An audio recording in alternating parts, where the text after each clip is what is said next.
You have to do it because sometimes we get sick, or we needed to do it in the morning. And after you're an addict, you had to deal with it. Yeah, definitely my biggest mistake, biggest regret in life was ever getting caught up with the whole drug scene. How was that first time when they got you?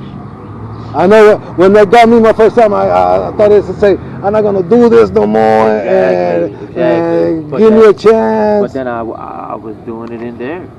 Yeah.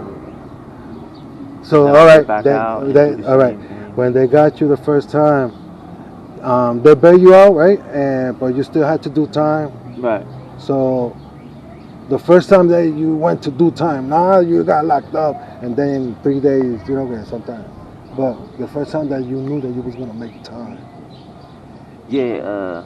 So it was probably 2009. I did 27 months, and but I actually, I stayed on the right path, like straight and narrow for a while.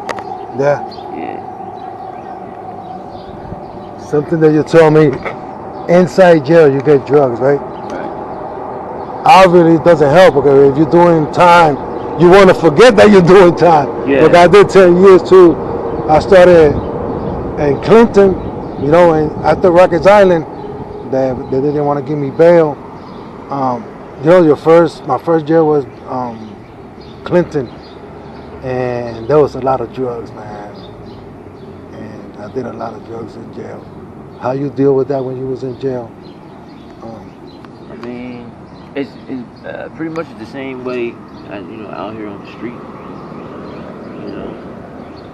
How much was the bag when you was buying over there? What, like how much was it? Yeah, how much inside the jail? Yeah. For me, it was $50. Yeah, I was about to say, the markup. This is back when the bags were still $10 a piece exactly, in the street. So in jail it's like $50. $50. But damn near now it's like $100. No, for real? Yeah. Listen, they're selling Suboxones for $200 a piece now.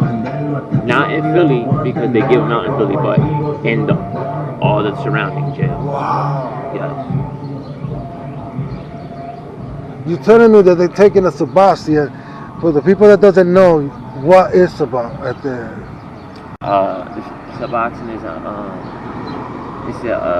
it's an anti-opiate. You know what I mean? It's it helps you kick your opiate addiction, right? It helps the withdrawals, but also you can stay on it for a bit of a maintenance. But I heard that doesn't work. That doesn't work with fentanyl.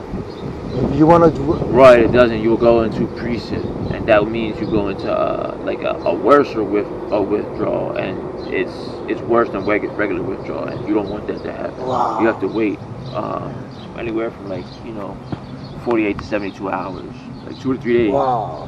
But most people can't, and that's why the recidivism rate is so high with relapse.